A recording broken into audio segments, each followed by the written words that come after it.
You are an adopted child in that family, and you're practically a stranger to my husband now. Please don't get involved with us.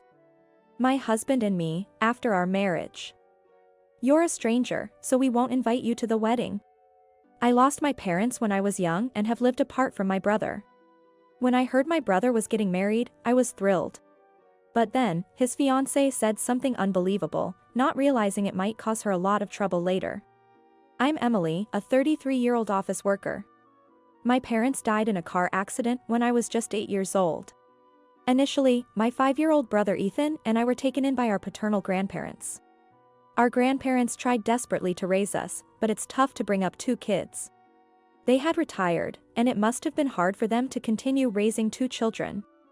3 years later, I was taken in by my aunt and uncle, becoming their adopted child. It was sad to be separated from my brother, but we could still meet. I had just gotten used to living with my grandparents when I had to move to a new home, which was nerve-wracking.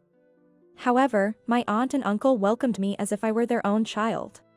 Let's slowly become a real family. For us, you are already our daughter. It might be difficult at first, but let's try to be open with each other. My uncle said, and I remember feeling relieved. I later found out that my childless aunt and uncle decided to adopt me after much discussion. Their home was a bit far from my grandparents, but a 30-minute train ride away.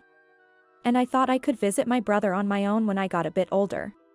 That's how my life as my aunt and uncle's daughter began. Being blood-related and having a parent-child relationship are not the same. At least, that's what I think. A mother isn't only someone who gives birth. Over time and through shared experiences, a parent-child relationship can develop. I learned this through my life with my aunt and uncle. There's no blood relation between us, but we're definitely parents and daughter, a family. I only told close friends, and they were surprised to hear we weren't blood-related. A friend's mom once told me, "Emily, growing up so well-adjusted despite such circumstances is impressive, but I don't think it's anything special." It was just the love and patience of my aunt and uncle that were remarkable. At first, I couldn't fully open up, was stubborn, and even rebellious at times. I'm deeply grateful to the 2 who continued to face and accept me, and now I truly think of my aunt and uncle as my parents. As an adult, I wanted to give back to them, even just a little. With this in mind, I joined my uncle's company, worked hard, and now I'm a supervisor. I kept in touch with my brother regularly. Once we both had cell phones, we communicated directly through texts and calls, and I would visit him sometimes. But after high school, our meetings became infrequent, and he would only reply to my occasional texts. It's common for siblings of different genders to drift apart as they grow older. My brother grew up well in my grandparents' house, remaining kind. He might have felt lonely without parents at times, but he never caused me significant worry and matured. Eventually, my brother graduated from college and joined a top company that everyone knows. My grandparents and I were very proud. Then this year, when he turned 30, he contacted me out of the blue, wanting me to meet the woman he was marrying. While I felt a bit upstaged, it was indeed wonderful news to hear that my brother was getting married. I regret that our grandparents, who passed away in the last 2 to 3 years, couldn't be here to celebrate. They surely would have been overjoyed. A few days later, my brother brought his fiancée to meet us at the house where my aunt, uncle, and I live. Let me introduce you. This is Samantha, my fiancée. Having lost our parents at a young age and eventually being separated, it's been quite a journey for us. Thinking about how we've both grown up and reached this day, I can't help but feel a warmth in my eyes. Seeing my brother's happy face made me feel almost like a mother to him. To think that my little and adorable brother is now introducing his fiancée. I'm his sister Emily. Thank you for coming today. I smiled at his fiancée. Ethan, I'm so happy to see you after so long. Wow, you've grown up to be so respectable, congratulations on your engagement. I'm glad to meet Samantha too. Thank you for coming. My aunt and uncle also smiled warmly, extending their greetings. No, it's only natural for us to come and greet you. I also wanted to have a chat with my future sister-in-law. She responded briskly, smiling. I had imagined her to be a sheltered young lady, being the daughter of a company president, but she seemed quite capable. Ethan is a gentle and easygoing type, so maybe he matches well with a woman like her. She looked straight at me with determined eyes. That day, we all introduced ourselves and chatted over cake with my aunt and uncle joining in. Are you single? Do you have any plans for marriage? So, you're the adopted child of this family. Don't you live alone? She asked various questions, seemingly trying to get to know me, her future sister-in-law. When she asked to exchange contact information before leaving, I gladly agreed. Later, she contacted me to meet at a cafe, making me feel like I was gaining a sister, which was a ticklish feeling. However, my cheerful mood was about to be abruptly overturned. As we sat down to coffee, Ethan's fiancée began. I wanted to talk with you alone today. Sure, thank you. We're just women here, so if you have any complaints or hard to say things about my brother, I'm all ears. That's not what I wanted to talk about. Did she just sigh? Sensing something off in the atmosphere, I looked up to see her gazing intently at me. I have a favor to ask before we get married. What could it be? Her use of the word of favor made me a bit apprehensive. Her gaze was very intense. So, you're the adopted child of that couple and single, right? Yes, that's right. I replied, a bit taken aback by her sudden question. Ethan is practically a stranger to you now, right? Please don't involve yourself with us after we get married. What? I blurted out in surprise. We won't invite you to the wedding since you're a stranger. What? Wait, just wait a minute. What is she talking about? I might be a stranger legally to my brother, but we are real siblings. I have no intention of meddling in your married life. But I do want to attend and celebrate your wedding. I've heard that no family is free of problems between daughters-in-law and mothers-in-law, or sisters-in-law. Is she trying to preemptively ward off any potential issues with me, her future sister-in-law? But I have no intention of interfering in my brother's marital life. So I gently assured her that there was no need to be so wary. But she shook her head at my words and spoke again. Please don't misunderstand. I'm saying you're a stranger to us. Family yet considered strangers. I couldn't comprehend what she was saying and tilted my head in confusion. Ethan and you have been strangers for a long time, right? And you're still unmarried and living with those elderly folks. Not even on your own. Being an adopted child and single, it would be troubling if you were to rely on us in the future. She declared this firmly. Such a cold look for the sister of her future spouse. I was taken aback, but she continued without concern.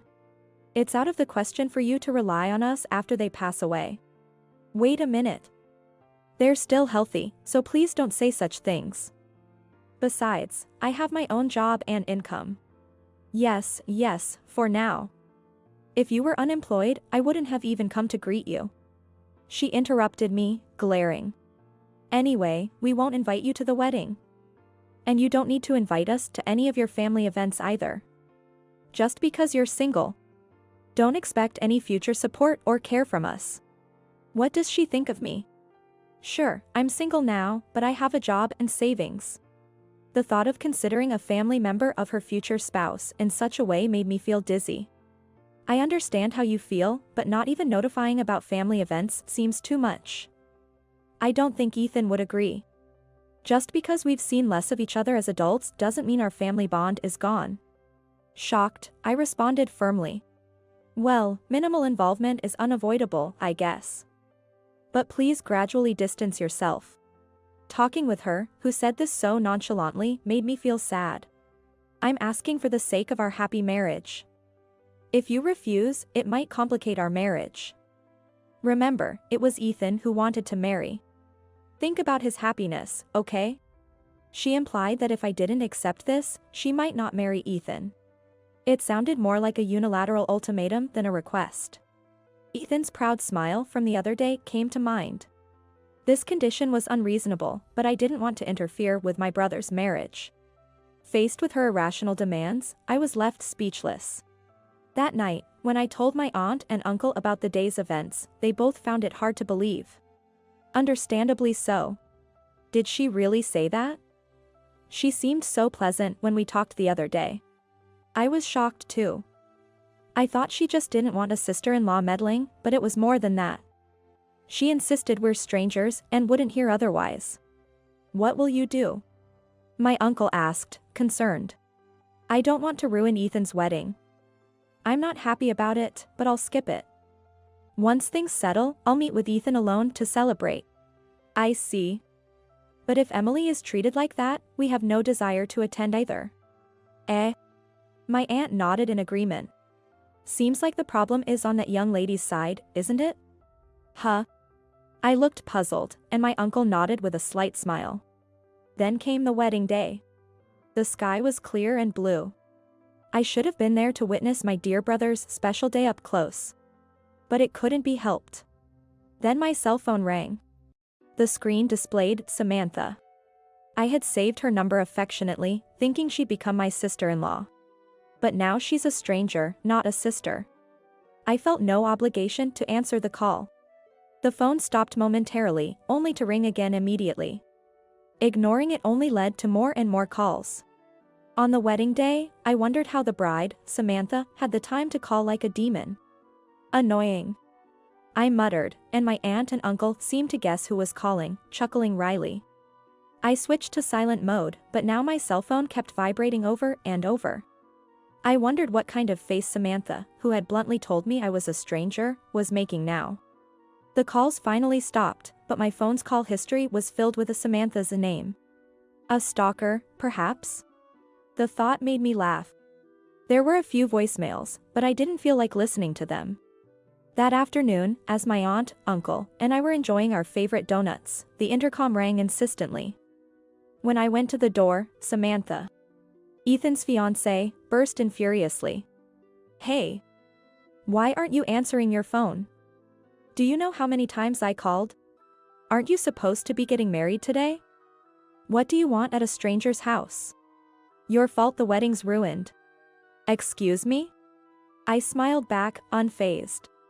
You didn't let your uncle and aunt attend because you weren't invited. I haven't done anything. I just didn't go to the wedding, as you told me. What? That's right. You told me, who wanted to attend my dear brother Ethan's wedding, not to come because I'm a stranger. Why should I answer a stranger's call? Don't be so. What do you mean? So, why are you here? Well, because your uncle here is the president of the Electrical Industry Association, and someone started saying he wasn't there. Samantha. Ethan suddenly appeared. Ethan. Sorry. I thought she ran off without listening to me, but she really came here. Sorry, Emily. I didn't know anything. What happened? I heard from Samantha that you wouldn't attend. She said you had to meet your boyfriend's parents on this day. And it was hard for you to tell me. I thought that was understandable. Oh. Quite a convincing lie for a reason not to attend my brother's wedding. I was impressed. Then today, when attendees noticed our uncle's absence, they started asking why the chief guest wasn't there. Someone close to our uncle said, because his daughter was denied attendance. And she's the groom's real sister, what's going on? Samantha's parents were shocked, saying they knew nothing about it, and then relatives and other guests got involved, causing a big commotion.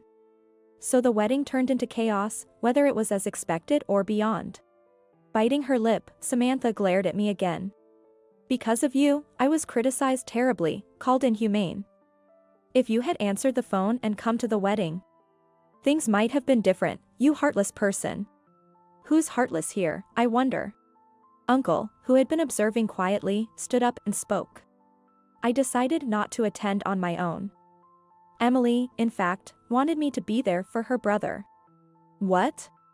I'm a businessman and currently the president of the Electrical Industry Association. I have connections with Ethan's major manufacturing company and your father's component factory, but you've just ruined a good relationship. Ah. Your thoughtless actions are going to make your position and even your father's company's situation very difficult. What? By the way, Emily is now a supervisor in our company. She's indispensable, studying technology and management every day.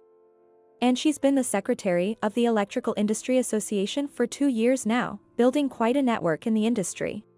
What? Samantha, who had underestimated me as a poor, troublesome, single woman, opened her eyes wide, uttering a ridiculous sound. Indeed, Emily and Ethan lost their real parents when they were young. It's more sad than we can imagine. Uncle's voice was calm yet dignified. But Emily has bravely and positively carved out her life. Judging her foolishly just because she's adopted and single is far more foolish of you, Samantha. Samantha was left speechless. She had no words to counter my uncle's argument. Yet again, she lashed out at me. This liar. If your uncle is such an important and wealthy person, you should have told me. Then I would have let you attend the wedding. Enough already. I sharply dismissed her childish behavior. I tried to talk about my work. But you were the one who didn't listen, remember? And we all introduced ourselves on the day we first met. You only remembered that I was single and adopted. People like you, who judge others only by their titles or appearances, end up in situations like this. I'm not living here because I can't afford to live alone. I want to be with my parents. But we are a family. Now, as a stranger, you should leave. Wait. You need to help me out here. I'm being made out to be the bad one. As a sister, do something. I'm not your sister, I'm a stranger. I corrected her with a smile. I'm adorable fiancé of your brother, so I'm like a sister, right? There's no point in this conversation. You should take responsibility for your own words. I'll take back what I said before if you help me smooth things over. There's nothing a stranger like me can do. What? Wait. Goodbye, then. Wait. No. Come on, let's go. I still have a lot of questions. Ethan reluctantly led his protesting fiancé away.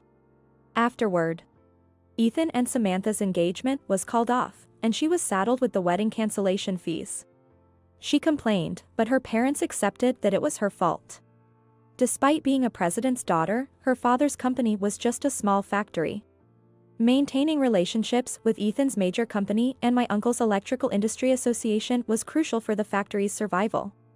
Now, due to her actions, her father had to apologize profusely. Samantha, having caused such a mess, was reprimanded and not allowed to return home. She tried to stay with friends, but after the wedding fiasco, they distanced themselves, and no one offered help. Ethan came to apologize, reflecting on his choices. She only liked me because I worked for a major company and had no parents to trouble her. And the way she treated you like an obstacle. I hate that I couldn't see through her. Ethan slumped, and we all tried to comfort him. It's good that you weren't married yet. And she was pretty. It's not your fault for being deceived by someone who hid her true self. Ethan, you are too kind. It's a shame about her, but someday you'll find someone who truly cares for you. I hope so. Here, Ethan, your favorite donuts. Let's have some coffee. This incident somehow brought me closer to Ethan, with whom I had lost touch as adults. I realized I had also been neglecting to contact my brother.